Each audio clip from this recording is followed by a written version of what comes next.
Thank you, everyone, for tuning in.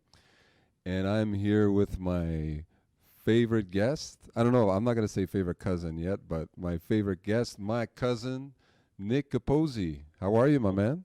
I'm good, but I'm 44. I'm not. If I'm not your favorite cousin yet, I don't know that that's actually ever going to convert to something bigger for me. Hey, man, I have so many cousins, and it's How- difficult. It's difficult to pick a favorite, but you're definitely my favorite podcasting guest, though. How's that? Oh, I'll take it. That's a big deal. Can I be your favorite cousin that lives in America? Yeah, my favorite American cousin. Deal. See Okay. that? Okay. We've already brought value to this conversation. Let me just make sure. Hey, everyone, just so you know, I'm alone in the office right now because of this COVID situation. So if there's any comments on the feed, Kyler is at home and he's going to text me. So he'll text me the questions or comments. And also, I just want to make sure that someone shared. If we're Kyler, if we're broadcasting live from my personal page, please make sure it's shared on Simply PHP and vice versa. I think the goal today, Nick, was to share. To broadcast live on my personal page and our company page, which we happen to have the privilege of having both live capability. So, Nick, where are you right now? You're at home in Phoenix, right? I'm in Phoenix, Arizona, my friend. Phoenix, Arizona. Okay. So, what's going on? Just quickly, are you guys locked down? Are you opening up? Tell me something good, man. Give me some good news. Everything's open here. You just got to mask up, but Okay.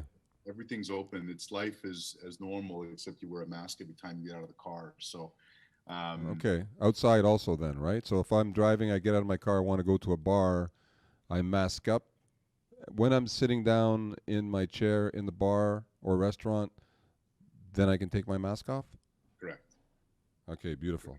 All right. Well, that's good. But but it's interesting. I mean, my wife is actually a practitioner. She works in a hospital, so she's seeing the kind of front lines of it, and it's I'm ready for this to be over. Yeah, of course, of course. I need to So, come see you guys. I need to come to Canada. yeah, well, hey, I was supposed to come in March to see you. So, right back at you, buddy.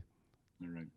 So, we're talking about, okay, let's get right into it because I know you have a hard stop at the top of the hour. We're talking about building rapport, which is the most important thing for fill in the blank. Is that the most important thing for a salesperson, for a person in general? Like, talk to me a little bit about rapport and how important it is. So it's interesting, just real quick on my background. I was in the cruise industry for 20 years. So I actually lived on cruise ships for about a decade. And what would happen is that, if you're coming to take a cruise from Montreal, let's say Tony comes on a cruise, it's December, it's snowy, he's excited, the ship looks amazing, all these revenue departments, the spa, the casino, and I'm carve out this little space to sell duty free. And I'm fighting against the sun and the other departments to get Tony to come and look at what I got. So one thing for me was I would always just ask people, where they're from, where you're visiting from, and most of my guests were American. Mm-hmm. And one thing I learned really quickly was that, after their families and themselves, Americans really like to talk about where they're from. It's very tribal and they wear it in their colors, right? Like I'm wearing my University of Wisconsin t-shirt. Oh, don't talk to me about Minnesota, right? Go Badgers, go. Um, Okay. so what was interesting was that I was going to have 4,000 guests come on for a week. And how do I build engagement with them quickly so that I become the guy that they want to keep coming back to and talking to and having conversations? And it was interesting. I was having this conversation earlier today. I never sold anything. And the reason that I never sold anything was I would get people, you know, excited to want to come talk to me. And they would then, just being around me, start to figure out what they want, starting asking questions about the products, because I had built a relationship with them. And that started off with, where you from, what are you into, whatever it was. And I, sorry, Tony, but I fully admit I Yep. was in B2C. I was, business to consumer. And now I'm seeing a lot more B2B sales presentations. And what blows my mind is there's no rapport building. It's like right into, okay, Tony, here's the agenda. Here's the things we're going to talk about. Let's start going. Right. And to me, it's a gap that's missed, but I don't know. It's all new to me. So So that's a great point too, because I know in person you're like a larger than life guy. You're 6'4", big guy. You have the charisma that your dad has. Your dad, by the way, is the master of rapport building and Mr. Charisma. Your dad, Louis. But I kind of feel that you're talking about like where you're from. So is it really asking the person questions that actually leads to rapport? Because I know a lot of people like to talk about themselves, and I personally find that if I really want to make someone at ease with me, that I ask them questions. Does that sort of fit into what you're saying, or is it really specifically where you're from? no, it can be any kind of question. And actually, I'll be posting a post in January on LinkedIn about the Easter eggs that you find in someone's LinkedIn profile. So anytime that before I have a conversation, let's say with you today, Tony, I pull up, and I did pull up your LinkedIn profile, right? I'm Mm-hmm. looking at where people are from. I'm looking at maybe where they went to college, especially in the U.S. because Americans really move around the country a lot, which is kind of unique, I found, to Americans.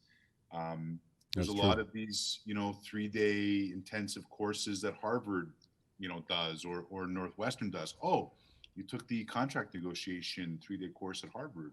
What was interesting? What was the key takeaway for you? I've looked at that. Mm-hmm. And sometimes it gets so granular that people put under accreditations like, I'm a ski instructor. No way. Where did you grow up skiing? Oh, Western Pennsylvania. I didn't even know there was skiing in Western Pennsylvania. Yeah, it's super Mm-hmm. icy. And if you can ski in Western PA, and what have I done now? I've opened the door to all kinds of conversations. I let the person I'm talking to highlight themselves, and it makes them feel more comfortable. And at the end of the day, you can never forget this: people buy from people they like, right? Yeah, that's true. And people like people who like them. So every time I see them, like, Tony, that's natural for me. But because in your mind subconscious, you're like, Nick likes me, I like Nick even more now, right? Nice, nice. And um, I know now that people are prioritizing Zoom and Google Meet, video chats when they meet prospects or potential clients for the first time, which I find is a huge advantage. I find it so much better than the phone because I remember pre-COVID, it was basically, I would try my best to get someone to agree to a video call, but it was mostly telephone.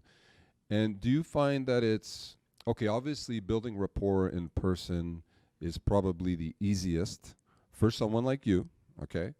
Um, do you find that the move, we'll call it Zoom video. Do you find the move to Zoom video has made it easier to build rapport as opposed to just the phone call? I think it's easier because if I met someone on a cruise ship, even though we'd meet in person and it's easy to build rapport with people, that way in person with Zoom, I have a whole new inventory of tools I can use, right? So I can be talking to you right now and I can pull up your LinkedIn profile, you wouldn't even know, Ah, right? yeah, that's right. So there's all kinds of ways that I can add to my, what I'm trying to talk about, or maybe what I'm arguing, pro or con. Mm-hmm. Um, and then it's even, oh, let me show you some. Actually, you know what? Let me show you something quick. Can I share screen with you? Mm-hmm. So just having, before, if I was on a cruise ship, I'm trying to pull all these things up on a phone, and maybe I got good reception or Wi-Fi in that moment, and then people are looking at this little screen. Whereas Yeah. now I've got the Internet of Things here, which I do on my phone, but it's just amplified, I find. So I actually really kind of prefer. Nothing beats in person, but this is pretty darn effective as its own medium. Yeah, people are definitely getting used to it. I find building rapport is also fun. Like, if I could spend my whole day talking to strangers, prospective clients, I would be happy. That's for me. That's a real fun part of my day. Asking people questions, getting to know them, is great for for me, for someone like you as well. What would your advice be to someone who's more of an introvert? Let's say you have a freelance programmer or or someone that's just starting out in sales perhaps and is a little bit shy, a little bit inverted, what's your advice to them for, how do they do it? How do they build rapport if they're shy? Like what are the steps to take to get better at this? So it's interesting, and what's funny is that you do meet some introverts in sales, right? But it's typically more extroverted people, and it's because it is a lot of talking and getting to know people. And I second what you just said. I could just talk to people all day, and I thought it would be Yeah. very difficult for me to transition going Zoom to Zoom to Zoom. But I talk to interesting entrepreneurs all day. It's such a happy place for me. Um, but to your question, the best thing to do, and I'll probably circle back to this a couple times because it's so effective, is just find the Easter eggs in someone's profile, and then find the things that you like to talk about. So if you're a developer talking to another developer, and you see that they have accreditation in a certain type of development language, and now I'm this is not my space, so Yeah, correct me be if I'm be wrong. careful. Be careful. Yeah, There's a lot of developers listening. yeah, yeah. But it can be as simple as, oh, hey, listen, I noticed that you had this course accreditation in ABC. What was the best takeaway for you out of that? Or have you really, I've been thinking about taking this course or really learning this programming language. Has it been very useful to you? Is it something you're using a lot? Mm-hmm. Right. So just finding those cohesive points where you can actually have start a conversation with someone. And it goes back to what we said earlier. It's, let me ask about you. I don't talk about me. I do. I'll give you my pitch in 45 seconds in a very conversational way that you don't realize I'm giving you a 45-second elevator of what I do. Mm-hmm. But then I shut up and I listen and I try to ask really good questions. Yeah, I love that we keep coming back to asking questions. I think that's gold. That's just answer and listen when the person is replying, as opposed to thinking about what you're going to say next, right? Just listen, be engaging. Okay, I was waiting. I was listening. I was waiting. So, no, but I'm That's gonna why tell you're you. no, That's but awesome. no, Tony, I'm gonna tell you something. And this really was something I started thinking about a little over a year ago when you and I were in Montreal together, and we had some live conversations that we actually filmed at that time. Yeah. But I always knew this about you, but there was something, a light bulb went off during those conversations about what a good listener you are. And even for myself, that, with 20 plus years of sales experience, I started to realize, man, I don't listen near as well as I should. And that became an exercise over the last year for me of how do I ask a question, or how do I give a piece of information in my presentation that will lead you to ask a question I want you to ask, Mm-hmm. right? And how do I listen? Because the reality is that the more you let people talk, the more you're going to find things that you can pick up and run with, right? So I have made a concerted effort, really the last 14 months, to be a better listener, and that's thanks to you. Oh, that's great, Nick. That's great to hear. But it's funny that I also see that your rhythm sometimes will slow down, and when you just slow down in that last little, those sentences that you just spoke to me, I found I listened even more. So is that something like those patterns of speech? Is that something that is done purposely, or is it just something that happens? Without question. So I'll go a little bit deeper. Okay. Um, I went to Humber College in Toronto for radio, and I worked in radio for radio and TV for about 5 years. And everything I did was like learning how to ad lib and talk, right? And on such a higher plane. And that's how I wound up on the cruise ship. One day at a party, someone said, "Can you do that radio thing on a stage?" And I said, "Yes, I can." Next thing I know, I'm stepping onto a ship in Miami. And Nice. so the other thing is that I was a live sales presenter. So I have like 20,000 hours of live pitching to 500 people at a time on average. So all that subconscious body language I've picked up, all those things together, that milkshake of things all stirred up together, um, makes me present the way that I present. And there's no question that tempo and pace and when to pause effectively is so Mm-hmm. critical for pulling people in. And I'll just give you an example. When I was training all these people to be these live pitchers on stage, I'd get these young people, a lot of girls that they would be so excited about what they were talking about, and they would, hey, listen, I got some really interesting information that we're going to talk about, and they were smiley and bubbly, and everything was happy, and it was true, right? It was engaging. They were happy, but the problem was that because they maintained the same tempo and pace the entire time, they would get tuned out. Oh yeah. Okay. So there are times that I do need to speak quickly if I have to give you a lot of information, but if I'm building up to a reveal of something, right? Or I really want to hammer home that key word. Mm-hmm. That's when you want to pause and play with tempo. And it was me. It's all these hours of me walking across back and forth on a stage, talking to these people and making sure no one got up out of their seat and left the theater, right? So I can Nice. teach some of it conceptually, but the reality is it's a lot of it's subconscious of all those hours of reading live body language. And what's even more interesting, and it's been a very good tool for me in my sales career, is that because I'm pitching to 500 people that are from New York, California, Texas, Iowa, how I've developed my own cadence appeals to all areas of America because that's who my audience was for all those hours. Nice. Nice. Yeah. I find that sometimes, and this is going to be a question to you. Um, I find that sometimes I develop the pattern of the person that I'm speaking to. So let's say, for example, I'm going to speak to someone who talks really, really fast. I fall into that pattern and then I start talking really, really fast. It's the same when I speak to you. I don't do it. I try not to do it anymore, but sometimes when I speak to you, I find myself developing your speech pattern and it's not natural for me. So I don't sound as good. Um, is there something that you do to stay away from that, or is that something that you encourage? So let's say, for example, I'll give you another example. If I'm talking to someone on the phone and they're very tired and they're talking very slowly without energy, what do you do? Do you adapt that same cadence? Or do you say, wow, listen, it's very nice to talk to you? Do you like try to pull them out of it? Like what is your process when you come up to someone with a very fast speech pattern or someone with a very slow pattern? That's a really good question. And what I'll tell you is that whatever is authentic to you and genuine to you is what you should do. But what you're talking about is something called mirroring, and it's done a lot in sales on a subconscious and on a conscious level. You do it subconsciously. I do it subconsciously until I catch myself, and then I notice it. But it depends on the person that you're talking to. With some people, you definitely want to match their energy.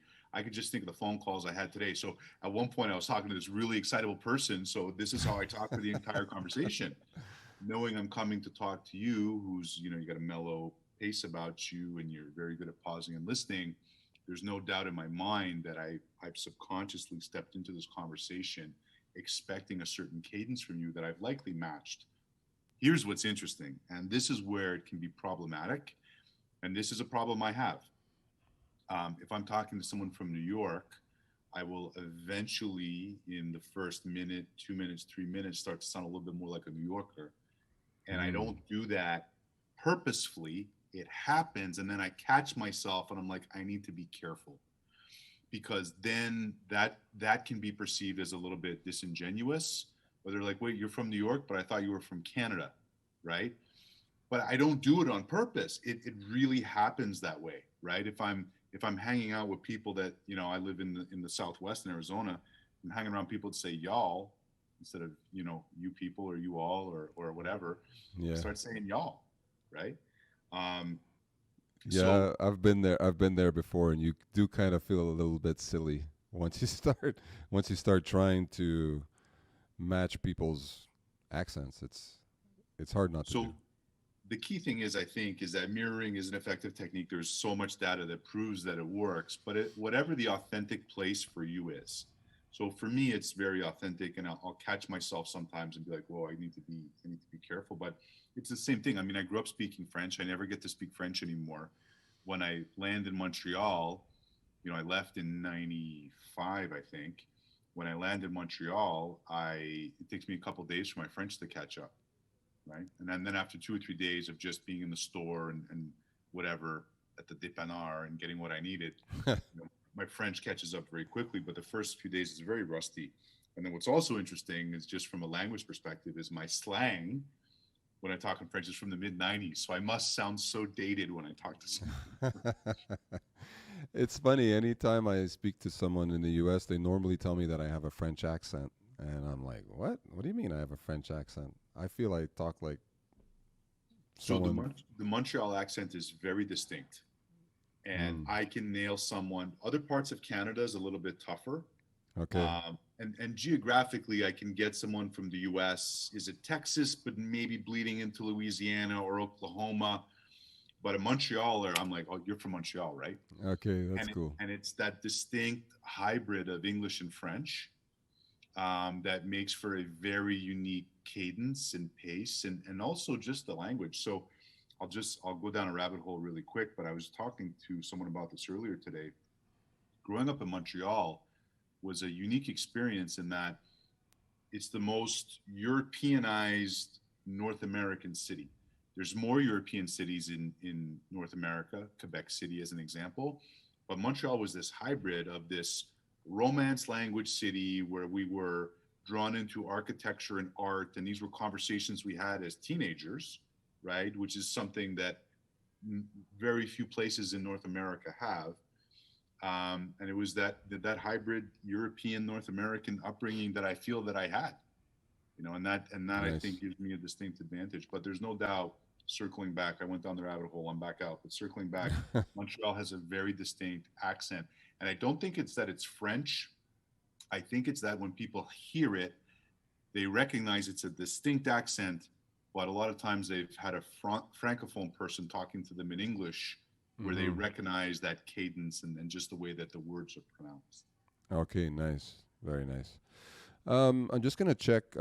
By the way, I've been checking my phone not because I'm being rude, but Kyler is home, so he's keeping track of any comments or questions that um, the audience may have. So I don't have any questions or comments right now. So I know that we have about 15 minutes left because you have a hard stop at the top of the hour, Nick. Um, I wanted to ask. I guess we were talking about building rapport, which was the principal subject of this podcast. The title was building rapport with prospects, but it could be building rapport with people as well. And we kind of got into speech patterns and mirroring prospects' cadence, and sometimes unconsciously mirroring their accents. Um, can you take us through? Let's say that you are someone who's selling services. You're an independent person selling programming services. Let's say, for example, Yeah. and you get an email from a potential client, big client. Like you're like, oh my gosh, this is a super important client. Take us through like what preparations would you go through, and take us through the call. Like what would you do to make an amazing impression on this person and hopefully close the deal?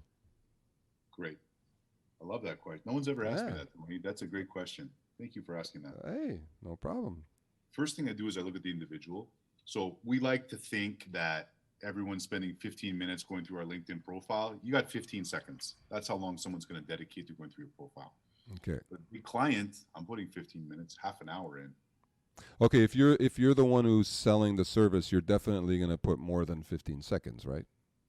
All as much as I can. Now I go from a Okay. Zoom meeting to a Zoom meeting to a Zoom meeting, which a lot of like sales development reps or business development reps in the US, just because I'm in this space all the time, that's what they do.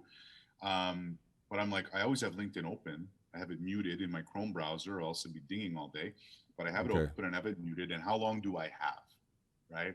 So if my earlier call ends at 10:57 and I got 3 minutes, I will dedicate all that time to as much research into that profile as possible because the answers are all there.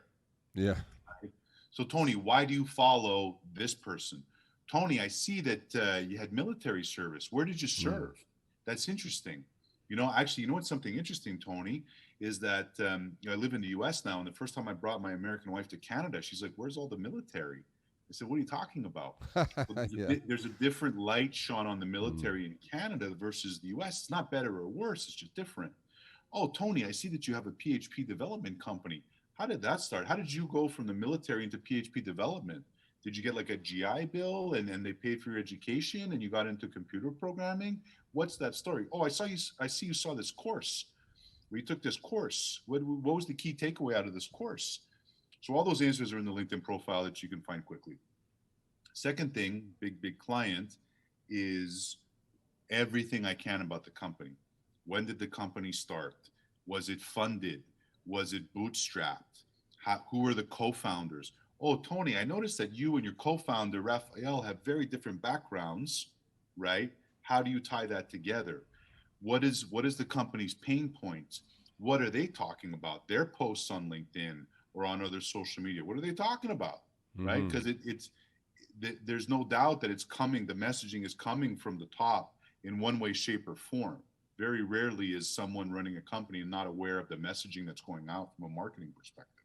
Okay, so spending a good amount of time researching on LinkedIn is like step one for you. Like that's like prospecting 101, right? Know who you're calling Yeah, and the prepare person, some material, questions. Again, always to the questions, right? 100%. And that's the Nice. person first, company second, and then Okay. how do you think your solution could fit in with what they're doing based on everything that you've assessed from the person Ah, and the nice. company? Very nice. Yeah, I didn't think about the company part. I was focused on the person, but it's true. Because this is like a really important call for this person, right? And So, everything I just said is based on a really important call. yeah, I very need to nice. land this airplane. I land this airplane. It makes my 2020, and it's December 23rd. How do I close this week? I gotta close this, man, because I'm gonna get my $40,000 bonus if I close this deal, Yeah. Or I'm going to pay my rent. right? So, So hopefully you're not. Hopefully you got enough money to pay your rent because you had a better 2020 than most. But well, I mean, you know what? An independent business person, right? Just one person show, software developer that's run out of projects and gets a knock on the door from a big prospect. It's so important. It could be life changing. So these tips are fantastic. So visit the personal LinkedIn profile, visit the company LinkedIn profile, and the and their goal social media. and their social media. Okay, not just LinkedIn. And the goal is to be able to ask the right questions, right, to build rapport, and also to be able to perhaps tailor your business solution to their needs. Is that accurate? 100%. So Okay. let's talk about it from a Simply PHP perspective, if I may.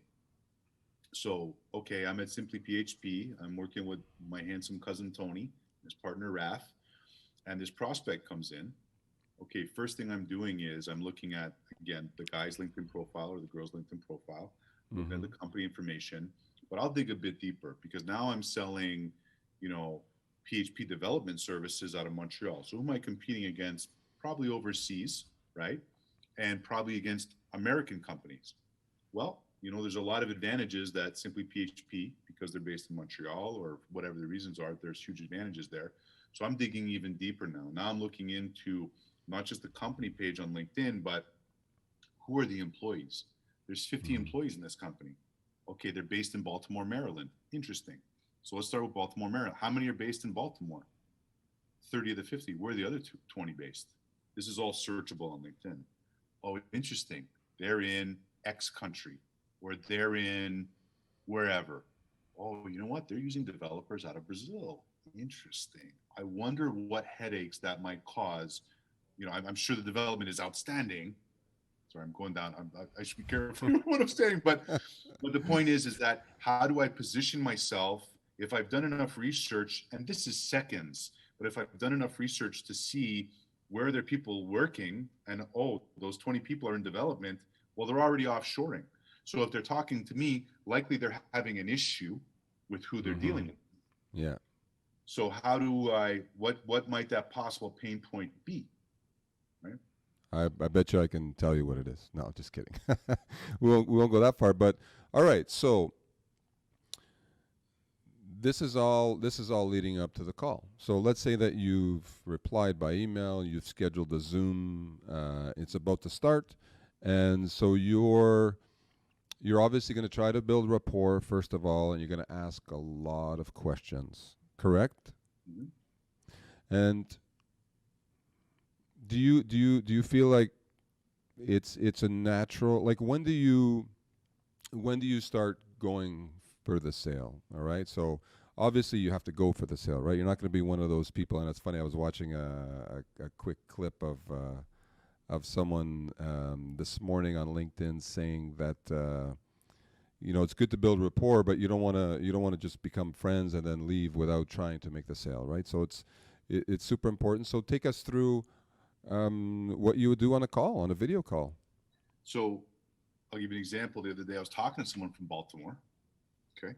Okay. So what pops into your head, Tony, about Baltimore or Maryland? Anything? And it's okay if there's nothing, Yeah, but yeah. anything pop. The baseball. I think of baseball. I went to a ball game, so in Baltimore, I love the Orioles. So yeah, baseball.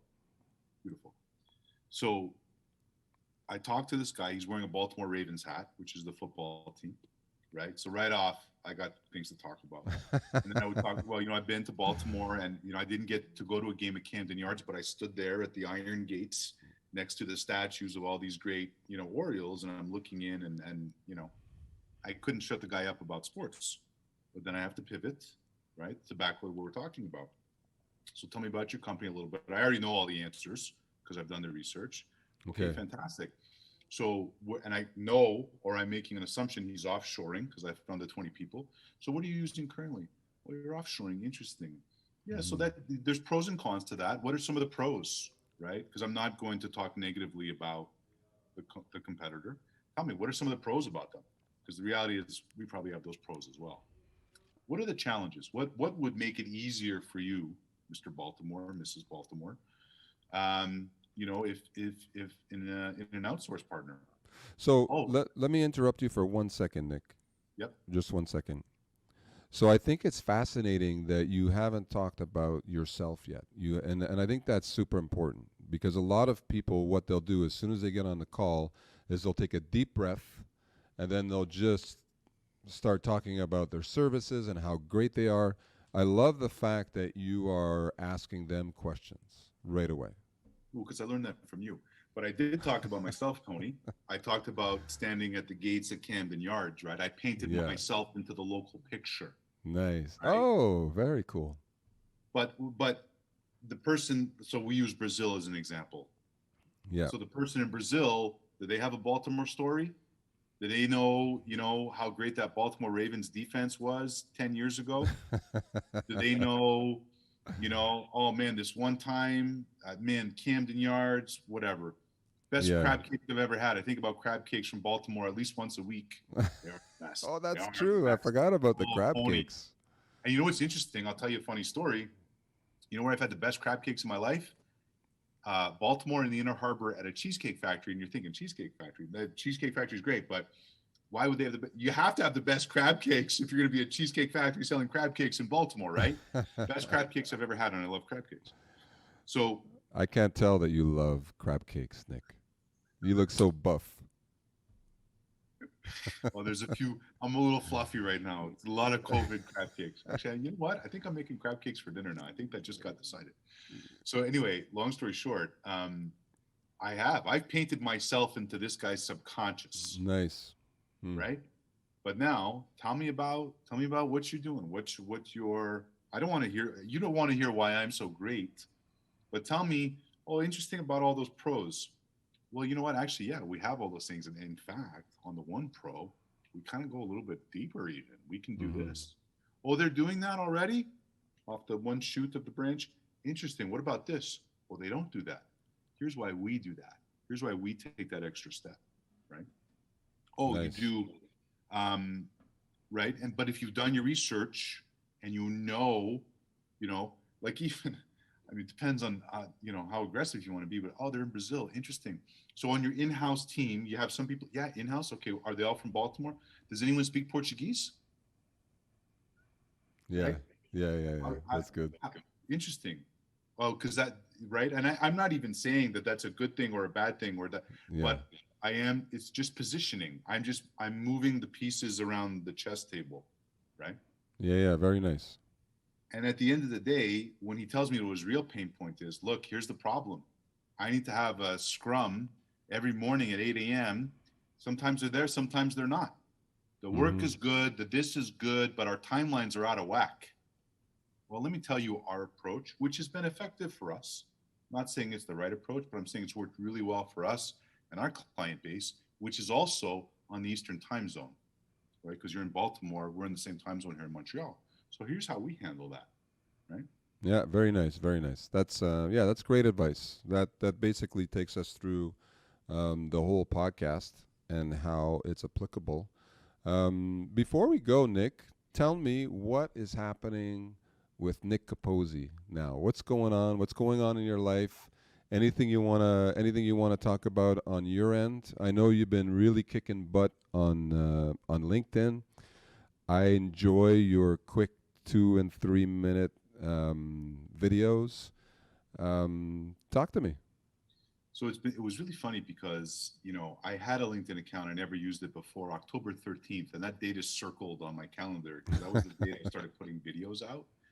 And I mentioned earlier I have a broadcast background, and I was always hesitant to be a consultant or whatever it is I'm doing. I still don't know because there's too many options right now, and I'm only 2 months into this little journey here, so I'm figuring out.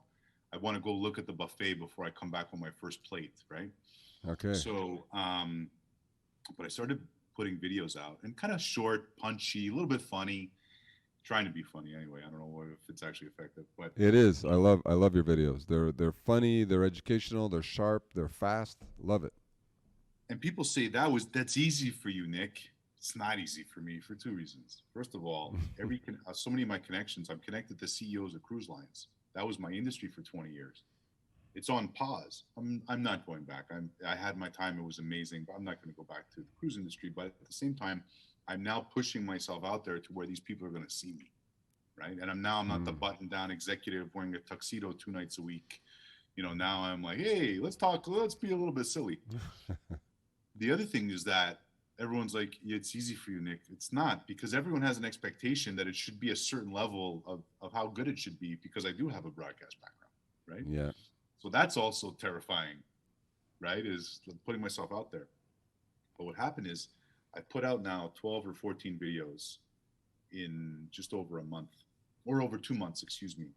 And they've taken off, man. They've taken off and people are engaging and people are liking it. And it's interesting. A lot of people are coming to me now and saying, hey, you should do this or you should do that, or hey, let's partner on something. So it's been really great to one get more embedded into the sales community here in the US because it's a big community, but it's also really small. And I'll throw this out there: if you want to start getting involved in sales communities in the US, go to revgenius.com, REV genius.com. It's a great sales community that's out there. It's a great jumping off point. Um, so yeah, so it's just been this fun, exciting ride of working for myself. But I will tell you, putting those videos out and putting the content out and putting myself out, and I've essentially sold out of the time I had available for Q1. So I went from a dead stop October 13th and essentially not existing to being sold out in 5 or 6 weeks, and it was just from the content. So That's fantastic. And it's sold out for sales consulting services, I imagine. Is So that what's interesting, Tony, is that the videos I put out, those are then specifically the things people want to talk about, right? okay? Nice. So I have some sales training. So I have a few companies where I'm going to be, weekly breaking down their 30-minute Zoom meetings and kind of coaching their team on how to do that. Others are based around content. Hey, your content does really well. Can you do some content for our company, right? Um, and I think what's been interesting is that I like to have options. And like I said, I want to see what's at the buffet before I fill up my plate. But I think what's interesting is I really like doing the content. And I think the future for me is going to be creating content. And whether that's an evangelist for a brand or a company, or whether that's, stuff for people's online funnels or whatever it is, I do really enjoy creating the content. That's still, I think, my favorite thing, and I think that's that old school radio guy in me still trying to be relevant. Yeah, you definitely look like you have a lot of fun doing it, Nick, and it's pleasurable to watch. So that's wow, that's a good spot to be in. I could also see you, and I think you've done it in the past where you've gone and visited sales teams and basically looked at what they were doing, looked at their structure, and done some sales team consulting in the past. That would be an amazing path as well. And I think I think we'll see what happens. I think though Hmm. one thing that's interesting about being in the U.S. that it's a perspective I never thought as much of in Canada is how to scale it, right? Because the sandbox here is 10 times bigger. And in Canada, people want to be your friend and really get to know you before they'll buy from you. In America, everyone's Yeah, going to listen to a 45-second elevator, right? yeah, that's So absolutely true. so it's how can I scale it? How can I just, how can I have the lifestyle I want, scale a business and do what I want? And that's what I'm trying to figure out, kind of the dream. But, for the first time in a long time, I really feel like I'm on the verge of figuring all that out. So it's a fun time. It's an exciting time. And, I took the chicken shit that was 2020 and I made chicken salad. So let me actually go out and get some good groceries now and see what I can chef up for 2021. But it's going to be a good year. I promise you that. Very, very nice, Nick. Very, very nice. Listen, I wish you all the best. You look great. You sound great. You look like you're someone that's very, very happy. And before we went live, you told me what you're doing over the holidays. That sounds amazing. I really wish you the best. Thanks, And Tom. if anyone wants to get in contact with Nick, I think he's probably. Are there any other Nick Capozzis on LinkedIn? I think you're probably the only one, right? There's a couple, but I think just because of the engagement I have, I think I usually pop up. But if not, there's a picture of me wearing a baseball cap. You can't see it from the top in the picture, but it's an Expos hat, just Oh, for okay. the record, Montreal Expos. So. Oh, yeah, that's right. You're one of the people that want the Expos to come back to Montreal. Okay, I got it. Listen, That's Gary V wants to buy the New York Jets. If I yeah. ever become a billionaire, I'm bringing the Expos back to Montreal. How about that? All How right, about I'll be first in line for a season ticket, my man. First in that? line. You'll sit in the box with me, buddy. Forget the. All right, so we're gonna wrap it up. Thank you again, Nick. Very, very nice. Like I said, it's always a pleasure talking to you, and we'll do another one in January. We'll think of another great topic that can bring value to our viewers. And thank you very much, everyone, for tuning in. I wish you a Merry Christmas. All the best to you and your family. I'm not sure if we're going to do a podcast next week. If we don't, have the best 2021, all the best in the new year. Like Nick said, let's put 2020 behind us and look forward. And thank you very much, everyone. Happy holidays, everybody.